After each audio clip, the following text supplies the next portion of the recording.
Welcome back to the Spa Business Mastery Podcast. And today is Spa Marketing with Delia. So glad you're here, Delia. Thank you so much. Hi, Kirsten. Thanks for having me All again. right. So today we wanted to talk about metrics, website metrics.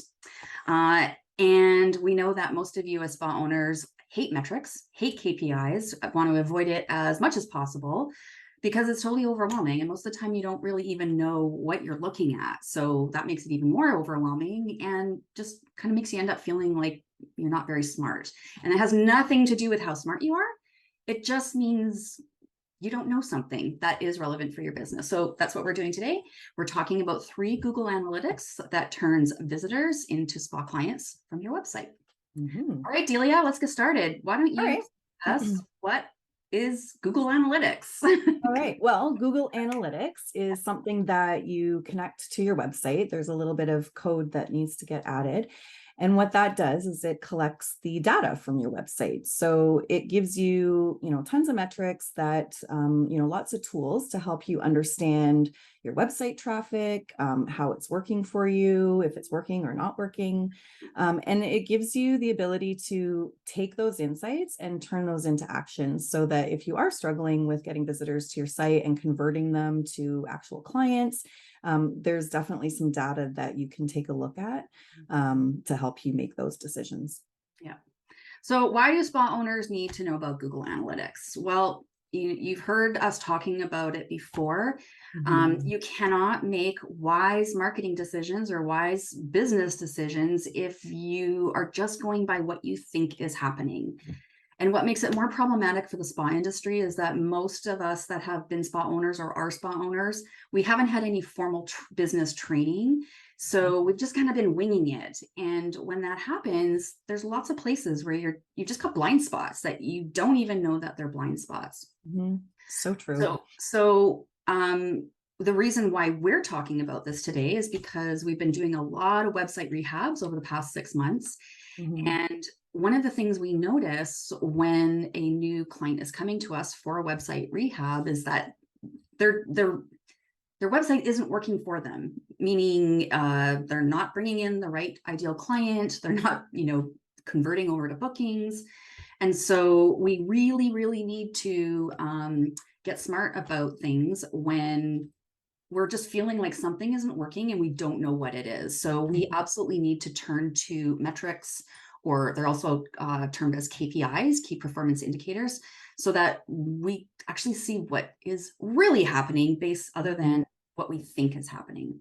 Well, Numbers because don't there's lie. nothing, no, numbers don't lie. And there's nothing worse than spending, your time and energy, whether you're doing your website yourself or whether you've got somebody else doing it, for you, with you.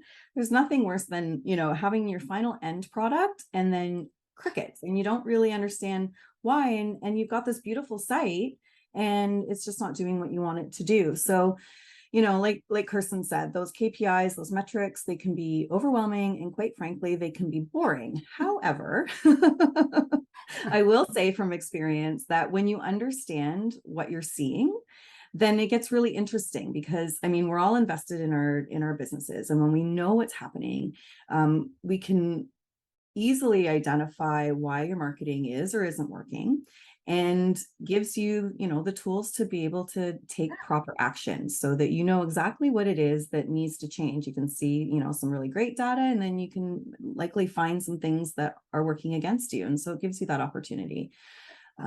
So Yep, you gotta, in order to do better, you have to know more, all right? yeah, So there yeah. is loads of metrics in Google Analytics. If you already have Google Analytics set up on your website, maybe you've gone to look at your Google Analytics and it's just like, oh my God, there are so many numbers. I don't even know what I'm looking at. And click, I will just exit off. So we wanted to, for today, we're not going to go through the whole Google Analytics platform. Today, Delia and I wanted to highlight 3 particular Google Analytics that we feel will just get you started in making a better impact on your website in terms of actually working for you. Yeah. As a, it's got a job to do. It can't just be a pretty website. You spent way too much money on that. So here we go. Let's dive into the 3 Google Analytics that turns visitors into spa clients. Julia, you want to get started? So yeah, the first one we have is bounce rate. So bounce rate is something that Google will track, and that means the people coming onto your website and how many different tabs they're clicking on, how long they stay on your website for. So it'll measure that metric. And what we want to see is a bounce rate between 26 and 40%. So that means that most people are staying on your website, they're clicking other pages on your website, they're taking action. If they get on your site and they leave really quick, Google's going to recognize that as a bounce. And so the average bounce rate is between 41 and 55%. So you can check your bounce rates on your Google. Look and see where you are. If your bounce rate is 70 plus, 70% high is really high. So you want to make sure that you're not up there. And if you are, then there's some things that you need to dig into. And so, like I said, optimal bounce rates between 26 and 40. So just go and check your bounce rate and make sure it's not super high and that you're staying within the average. And there's many different reasons why that could be happening, why you have a high bounce rate, but just double check and see where you're at with that. Yeah. Well, I mean, with a high bounce rate, it really is telling you that for whatever reason, whoever is coming to your website is not finding it relevant, Yeah, which exactly. is it's bad news in terms of your Google ranking. Mhm. So, it's a flag in the play for what we look at that is, are they getting the right people actually coming to their website? Because if you're not actually getting the right people, of course they're going to bounce off. They're going to say, yeah, this is not relevant for me. Yeah, and the other piece to that is like if they find you on a Google search and it's skin therapy in Ontario, I'll just use my location, and they think the best spa or best facialist in Ontario, in Hamilton, and they click on it and they get on your website and it's like nothing that they expected to see. The copy of what you've written isn't kind of helping them recognize what it is that you do. Then people are like, this isn't really what I was thinking I was getting myself into. So this isn't the right site for me. So I'm going to leave. This is why getting your ideal client persona is so important. Like it's literally when we do a website rehab, it's one of the first things that we drill down into, because if you're attracting the wrong ideal client right out of the gate, it's really, you're gonna have to do a lot of work to overcome that, like rewriting copy, doing the work in terms of getting clear on who your ideal client is. And with a high bounce rate, like Kristen said, Google kind of penalizes you for that if you have an ongoing high bounce rate, because they think that your content isn't relevant. So they're going to push you down on those results pages when people do Google searches. So you will not likely show up on page 1, which is what you want to be. You want to be on page 1 of Google. Yeah. All right. The second analytic that we want you to go take a look at is traffic referrals. It's really it's showing you where your website traffic is coming from, right? So you're going to see a list of things that's going to say like direct traffic. So that would be somebody typing in, kirstenfoss.com. That's direct. They obviously know my URL. It also is organic. It'll give you a line for how many are organic searches. So that would be, like Delia said, skin therapist in Hamilton. So the other piece would be organic social media traffic and backlinks. So backlinks spas typically don't get a lot of. What that means is somebody's written an article about you and is linking back to your website. And because most spa owners don't do that kind of marketing in terms of guest blogging or getting interviewed, we don't see a lot of backlinking. However, getting backlinks are really, really valuable for your website, because it means other sites are referring your site.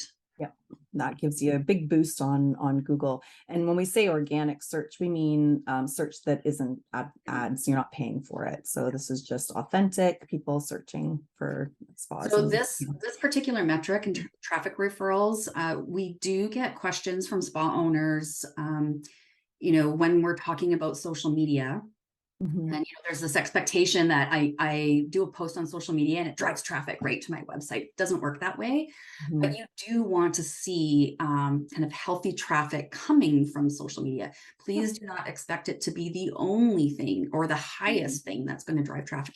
It might, but if it does, I'm going to say and suggest that you probably have an excellent social media presence if that's what's happening. And it's So been built up for some yeah. time too. Yeah. So, this is one of those places where you're like, why isn't anybody, why isn't my website working for me? Take a look at your referral traffic and just see where it's coming from. And that might give you some insights.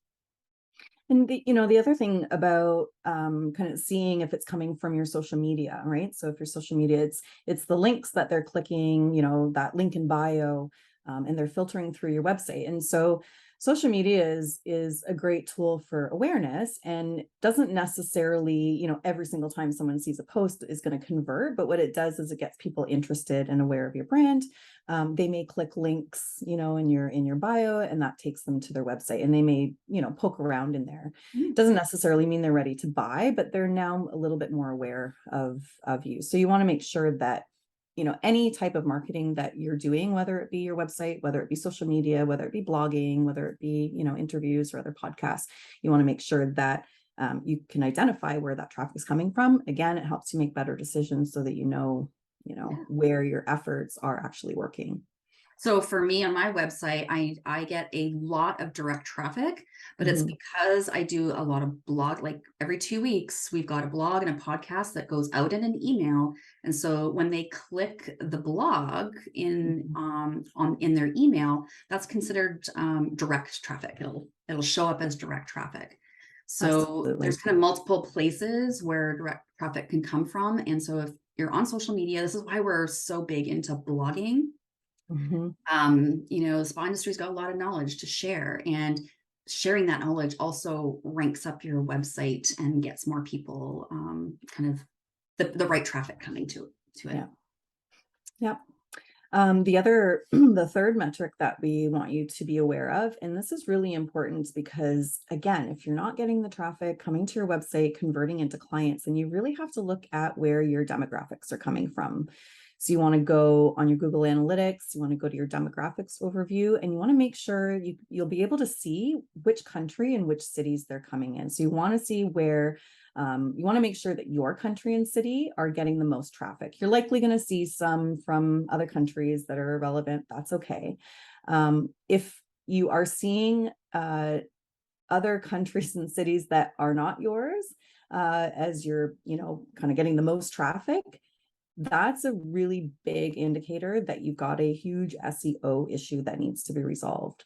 And so we actually have one of our clients, before we got their hands on their website, we just did a big rehab for them, and it's beautiful, so you could check it out. But we were working with Lilac and Flint, and what was happening is they were getting a ton of traffic for lilac flowers, right? So So somebody was SEO typing in lilac flowers. or lilac stems, like, anything like lilacs, blooming, like that kind of stuff. And it was connecting back to the Lilac and Flint website, which is skincare. So, that was working against the website. So we were able to fix that up, through SEO, resolve the issue, and she will likely not be getting traffic coming for Hopefully your blossoming traffic. lilacs. Definitely But watching your traffic. And if you guys are doing Google ads, it's the same kind of thing, right? yeah, It's this whole keyword piece, but you got to be smart about your keywords, because you don't want kind of similar sounding keywords to be showing up, because it's yeah. irrelevant. But we won't go down that rabbit hole. Yeah, that's a whole other one. But It yeah, is. so just again, make sure that you are getting the traffic from your location, and it's the majority of your traffic coming through.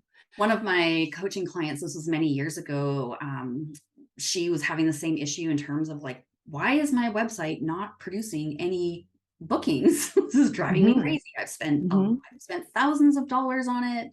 I don't get it. And I had her go in and we did a screen share to show me where her demographics were, where were they coming from in terms of her looking at her website. And she was in Vancouver, BC, Canada, but most of her traffic was coming from China. So it was a whooshu, big light bulb moment for her of, oh, okay. Once that got fixed up, it's fixed up and we get the right clients coming in from Vancouver, BC.